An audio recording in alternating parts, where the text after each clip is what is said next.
Hi. Uh Let me just okay, I know I know that I owe you guys an apology. I have not made a video in like 3 months, and it's just because I'm working a lot. You guys know that I'm trying to hit that 100,000 my first year being a respiratory therapist. So that's just where I'm at with it. I work.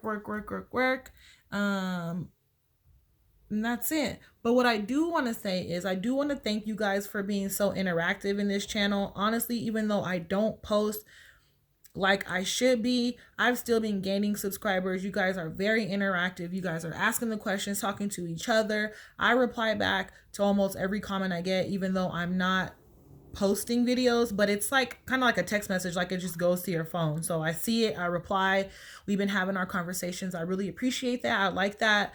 I'm going to do my part to keep this channel going and keep pushing us forward.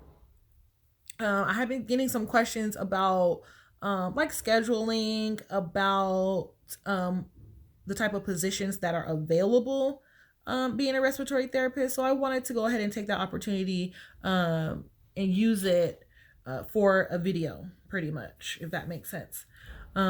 So what kind of shifts can a respiratory therapist work? I mean, it depends on where you work at. You can work at, a long-term healthcare facility, which they might have 8-hour shifts or 12-hour shifts.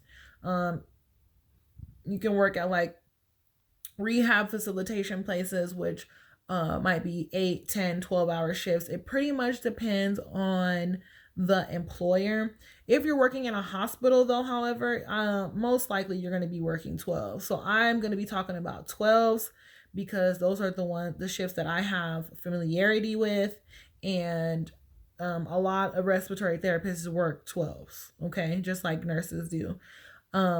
So you can be a full-time employee, you can be a part-time employee, or you can be a per diem.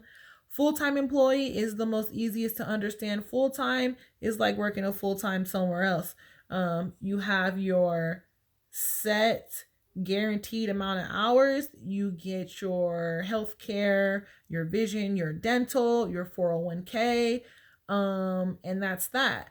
If you don't work your set amount of hours, let's say you're sick or you go on a vacation, because you're supposed to be working a specific amount, you do have to use sick time and vacation time to fill in the days where you were absent.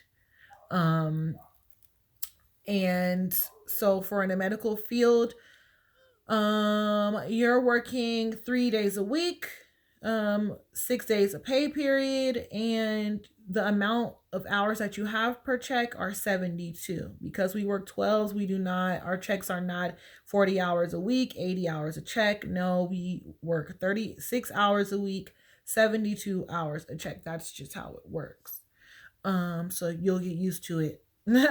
At first I was calculating, damn, if I had 8 more hours, I get paid this much more, but it's just not how it works. So honestly, don't even worry about it. Part-time is almost the same depending on the employer. Sometimes part-times will get benefits. Sometimes they won't, but part-timers work less than full-timers, whereas full-timers have to work 3 days a week. Part-timers are at 2. So you have to work a little bit less, still the same hourly rate, but you work a little bit less. You may or may not get benefits, which allows you for more flexibility in your scheduling. Okay. Per diem, I would say is probably the most difficult to understand, the most difficult to explain, honestly. But let's go for it. So per diem, in the Latin dictionary, it means per day. So you're getting per day.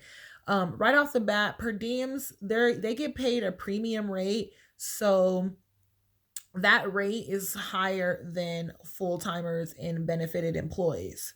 Not quite sure why, but you're getting paid per day. I'll give you an example. At my per diem job, I get paid $53 an hour, whereas full time employees might get paid 43 or 42, something like that. I don't know why I don't care because I want to get paid more. But per diem, 99% of the time they get paid, whether it's even $1 more or $2 more or 10 or whatever, you're going to get paid more. Your employer doesn't have to pay for your benefits package or anything like that. Um, Per diem, usually you're signing on to work a set amount of days at a set rate. At my job, I have to commit to 4 days a month. Two of those days do have to be weekend days, but 4 days a month at my 53 whatever it is an hour, okay?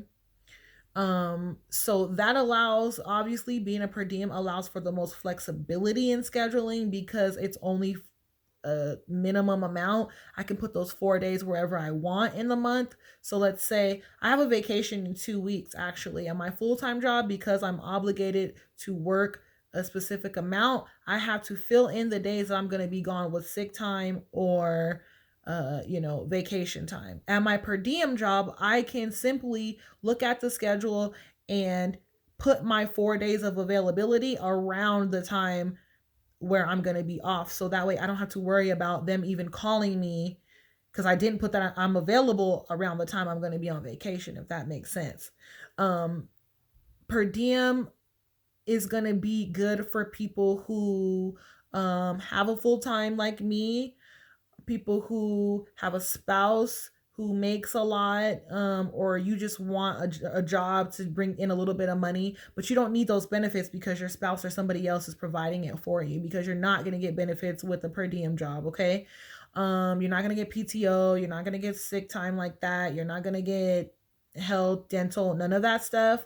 You might get a 401k, but other than that, you're really not getting offered any type of benefits that other employees are getting, okay? Also going to be good for people who, let's say you want to travel the world, but you still want a little bit of money flow. Let's say you are about to retire, but you still want a little bit of money flow. Let's say you have children and they have a lot of after school events, or they're in a lot of stuff and you just can't really commit. Per diems are for people who really just can't commit to that full-time life. You just had a child and I don't want to be away from my child 6 days, 12 hours. 4 days a month, 12 hours sounds a bit better. That is for people like that. It's just a commitment thing. When scheduling, management is going to fill in the bulk of their spots with full-time employees. The spots that they cannot fill, they will go down to part-time and fill in the part-time and give the part-time their guaranteed hours. And per diems always come last. It's as needed basis. You got per diems are meant to fill in holes where there are short days, people call out sick, you're needed, so your availability is expected to be there on the days that you say you're available, because they might need you. Even though they don't schedule you, they'll call you in sometimes. But being a per diem, I think, is really cool because, again, it gives you so much flexibility that you don't have with your full-time jobs. What else was I going to say about being a per diem? Per diem gives you, okay, so one of my jobs, our per diems get their 4 days a month, their 2 weekend days, and that's literally that. We'll send out a text message at the beginning of a week and say, hey, we're going to be short. Would you guys like to work? And it's like first come, first serve. Whoever wants the hours, they can get the hours. At my other job that I'm a per diem at, I have to give them a minimum of 4 days a month, remember. But sometimes I'll give them 6 or 7 days, okay? Depending on the availability in the scheduling or the amount of days that we're short in a certain schedule, my manager might put me on all 7 days that I asked for, or he might put me on for 3 days instead of my 4 days, because our schedule is full, if that makes sense. So your hours range. I have another she's another new grad at my job that's a per diem, and she gives them full availability. That's her only job. She does not have another job like I do, so she gives them the full 6 days of pay period. They schedule her 6 days of pay period. So lucky her, she's getting a per diem rate, which is higher than full timers, but she's getting full timer hours, if that makes sense. So that's really, really good for her because it's not like getting around the system because it's not on purpose. She'd rather be a benefited employee with health care benefits, all that stuff for her children. But at the same time, she's making so much money because she's getting so many hours at our per diem rate. So it pretty much just goes off of the availability of others and what the schedule is looking like about your hours. And that's why I was saying that per diem hours are not guaranteed. It's jumps around month to month. Also, if you are a per diem, let's say that your shifts are not, let's say that you're overstaffed for certain shifts. There's just not enough work to go around. There's 14 people, 15 people scheduled for your shift, but in all reality, you only have enough work for 11 per diem. Because you guys get paid the most, you're going first. They will call you and say, hey, we had to cancel you for tonight. Sorry. Again, your hours are not guaranteed. It's just another thing that comes along with being per diem, honestly. But you do have the option of always picking up extra shifts, giving extra availability if you like. And that's that. Okay. This video was really boring, honestly. Nobody wants to talk about full-time and per diem. Hopefully it was really informational though, because that can be confusing on what's good for what. Basically, if you're just starting out as a respiratory therapist, you're going to take any position that's offered to you. Okay. Hell, it could be per diem, full-time, part-time, whatever. You're going to take it because you're going to be super grateful and that's just going to be, what you do. But it's also good to think about moving forward because different positions offer different benefits to you as well. Like you could be, like my friend who I was saying who is a per diem but works her 6-day full-time schedule. For her to go to a full-time position means she would have to drop down about $10 an hour. But then if you do the math, if she stays a per diem and decides to get her own health care, her own dental, her own vision, maybe it'll be like $400, $500 a month. But in all reality, she's still going to be making more being a per diem. So maybe dropping down to a full-time is not a good idea for her because it's all about making the most money. It's all about making the smartest decision for you.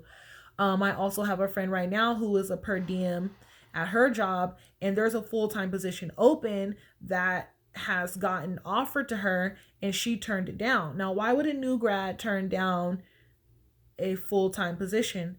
It kind of goes hand in hand with what I just told you about my other friend. For her to go full-time, she would have to go to night shift, which doesn't quite work well with her and her daughter's school schedule. She'd have to highly depend on other people to take care of her child, which is just not okay. It would just be a hassle. She'd barely get to see her child. And she dropped down about $4 or $5 and it totally wouldn't be worth it just to get whack benefits that her job offers anyways. You get what I'm saying? So she'd rather stay a per diem, get paid a more amount, and have to pay that insurance out of pocket because it just makes more sense for her and her situation. Now, will she still be looking for a full-time job on the side? The answer is yes. But as of right now, from that specific employer, is going full-time a good idea? The answer is no. I hope all of this makes sense. Honestly, it can be difficult to understand. But again, I just wanted to get it out of the way. I wanted to address it because it's something that you have to think about and it's something that you have to understand headed towards your future as a respiratory therapist. As always, if you have any questions, I'm always here to answer, ask, and I will start making more videos like I'm supposed to. I'm sorry. Okay. I'll talk to you guys later.